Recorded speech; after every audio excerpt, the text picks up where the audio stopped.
Hello guys. आज हम बात करने वाले हैं न्यूटन्स लॉ या फिर law of mechanics. Newton's law होते क्या है तो हम लोगों ने पहले ही पढ़ा है। फर्स्ट लॉ होता है law of inertia, second law होता है हमारा law of force and third law तो आप जानते ही हैं अपोजिट, मतलब कोई चीज़ फेंको और वापस तुम ही को वो रिफ्लेक्ट करे। देन थर्ड लॉ तो हम इसी को हम डिटेल में जानते हैं। अब फर्स्ट लॉ ऑफ मोशन ये होता है, फर्स्ट लॉ ऑफ मोशन कहें या फिर लॉ ऑफ इनर्शिया कहें। तो then a body must continue in its state of rest. एक वस्तु जो एक स्थिर अवस्था में हो सकती है या फिर गति अवस्था में, एक निश्चित गति में, इन ए यूनिफॉर्म मोशन अनटिल, जब तक कि हम उसको बाहरी फोर्स लगाकर उसे डिस्टर्ब ना करें तब तक वह रुकती नहीं है। जो वस्तु चल रही है तो वह चलती रहेगी, मतलब गतिमान है वस्तु, वह गतिमान रहेगी। यदि वह फर्श या मतलब सतह बिल्कुल ही घर्षण रहित है तो देन हम आगे बात करते हैं एक्सटर्नल इन्फ्लुएंस। वही बात है ना, the property of a body that it can not change. इसकी हम किसी भी विशेषता को बदल नहीं सकते। इस स्टेट ऑफ रेस्ट और uniform motion is called inertia. हम इसे इनर्शिया कहते हैं। A body that it can not change its state of rest or uniform motion is called inertia, and the influence under with the velocity of the particle it changes is called force। जो हम किसी बल से हम किसी वस्तु, बल से तो बाद में आएगा, ये जैसे हम किसी वस्तु को धक्का या किसी तरह से हम उसको गति प्रदान करते हैं तो ये जो धक्का लगता है इसी को हम फोर्स कहते हैं, जिससे हमें उसकी वेलोसिटी में परिवर्तन आया। जैसे कि हम कोई भी स्थिर वस्तु, जैसे हम एक पत्थर ले लें, जब तक कि हम उसमें पहले प्रारंभ में 0 है उसकी गति और फिर उसके बाद वो है एक, उसमें हम धक्का लगाए तो वह किसी गति से गतिमान होकर तभी तो आगे गई ना, तो मतलब उसकी गति को में परिवर्तन आना ही फोर्स कह सकते हैं। देन अब आगे बढ़ते हैं हम second law of motion. Second law of motion इसे लॉ ऑफ फोर्स भी कहा जाता है। जैसे the time rate of change of linear momentum, किसी संवेग के टाइम के साथ मतलब समय के साथ बदलना है,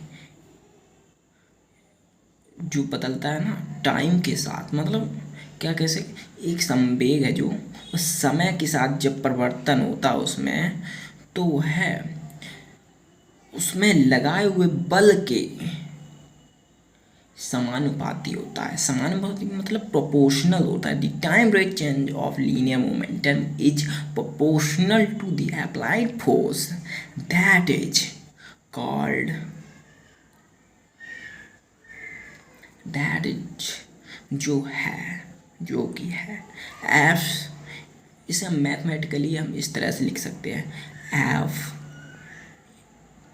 समानुपाती dp अपॉन dt, मतलब यहाँ पे p है जो ये हमारा संवेग है, ये संवेग का है अर्थात लीनियर मोमेंटम है, और ये समय जो dt है ये समय के साथ संवेग में परिवर्तन आ रहा है उसके, तो ये हमारा dt हो गया।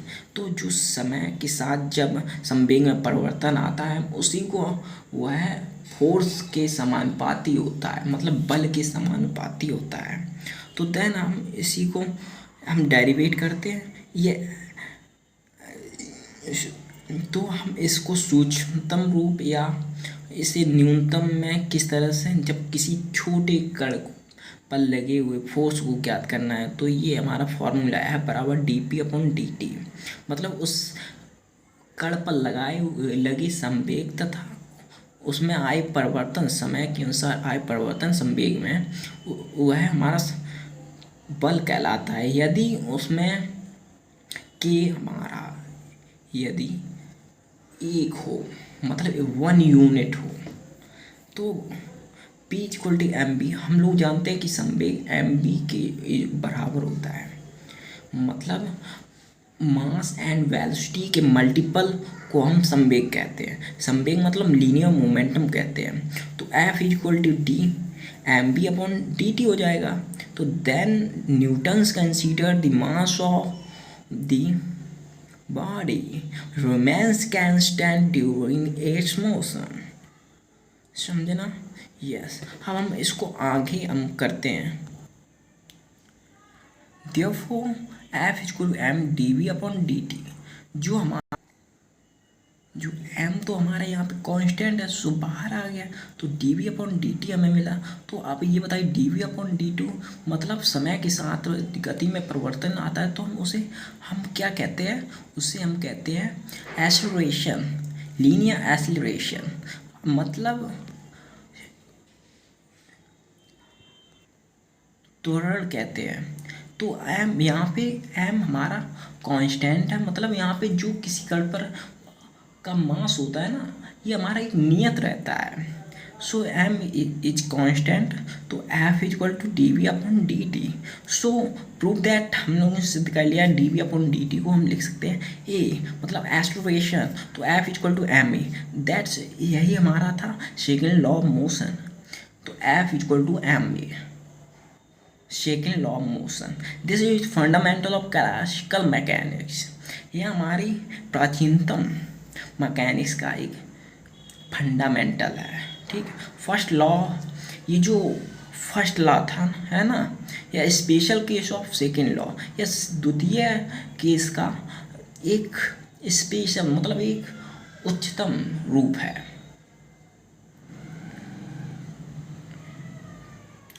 बिकॉज क्योंकि its force is action on a body in case. तो यदि हम उस पर लगाए गए कण पर लगाए हुए बल को हम यदि शून्य कर दें, तो F=m हो जाएगा। तो देन जब F=m, तो F की वैल्यू हम यहाँ पर रख देते हैं। तो यहाँ पर m तो कांस्टेंट था ही ना, तो A= भी 0 हो जाएगा। तो हमारा A=0। देन वेलोसिटी हमारी क्या होगी? वेलोसिटी तो हमारी कांस्टेंट हो जाएगी।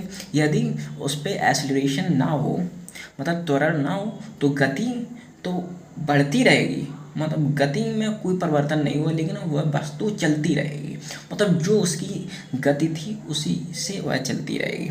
जैसे कोई गेंद को हम फेंकते हैं, यदि हमने पहले स्टार्टिंग में फेंक दिया तो वहाँ पे गति थी, तो देन जब बीच में कोई घर्षण ना लगे तो वह उसी गति से आगे बढ़ती रहेगी जब तक कि उस पर कोई एक्सटर्नल फोर्स नहीं लगाया जाएगा।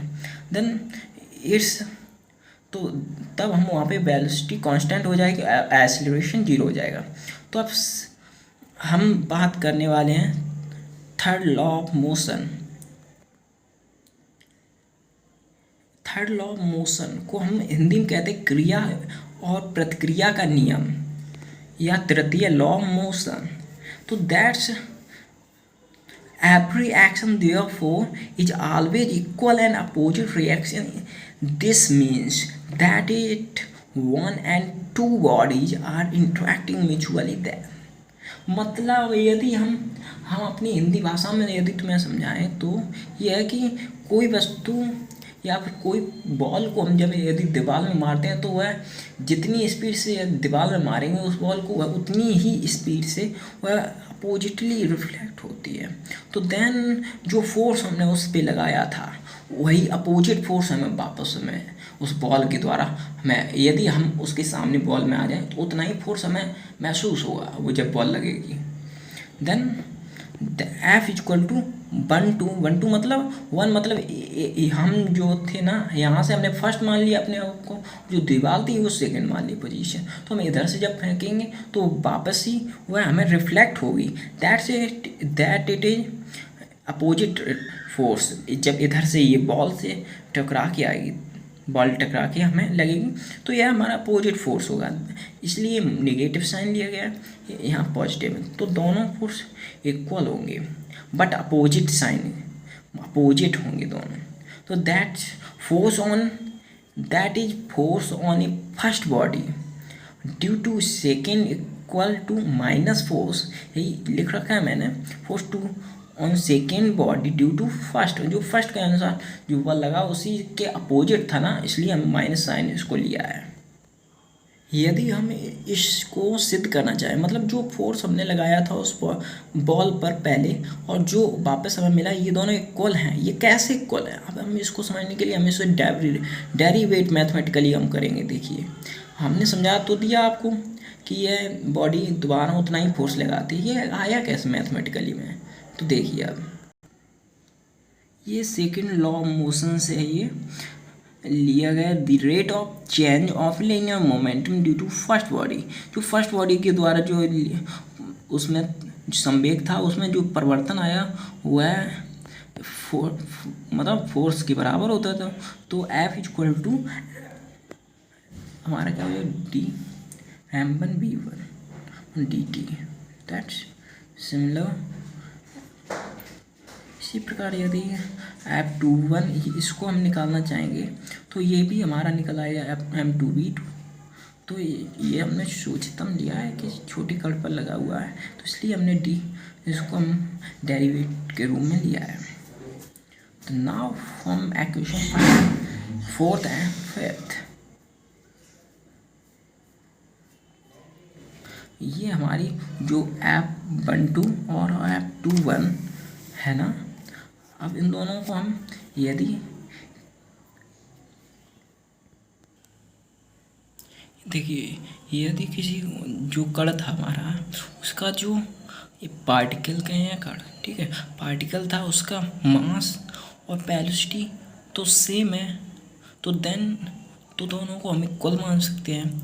तो मास तो कोई बॉल था में का था, उसकी तो मास तो वही रहेगा और वेलोसिटी भी सेम रहेगी। तो देन तो ए तो हमारा क्या आ जाएगा, dv अपॉन dt को हम a लिख सकते हैं a1, और जो b2 था उसको a2 लिख देंगे। तो देन और expression then it magnitude m1 a1 equal to m2 a2 हो गया ना। तो m1 a2 हम f लिख सकते हैं और इसको माइनस f कर सकते हैं, क्योंकि एक्सप्रेशन माइनस में है ना, त्वरण उसका मंदन है। यदि हम इस तरफ से फेंक रहे हैं तो उसमें मंदन है, मंदन का मतलब उसका एक्सेलरेशन कम हो रहा है, तो उसके अपोजिट इसका बढ़ रहा है, तो हम इसको माइनस ले लेंगे, इसमें माइनस लो या फिर इसमें माइनस लो। देन तो हम यदि हम सेकेंड का उसी से हम यदि मास निकालना चाहें, मास m2 या फिर m1 निकालना चाहें, तो हम उसी के रूप में कन्वर्ट कर सकते हैं इस फार्मूले को। m1 a1 equal to m2 a2, इसको हम लोग कन्वर्ट कर लेते हैं। यदि हम सेकंड का मास निकालना हो द्वितीय कण का, उसको m2 equal to m1 a1 upon a2। Last बस यही था हमारा third law of motion. Thank you guys for listening me and watching me. Please subscribe my channel.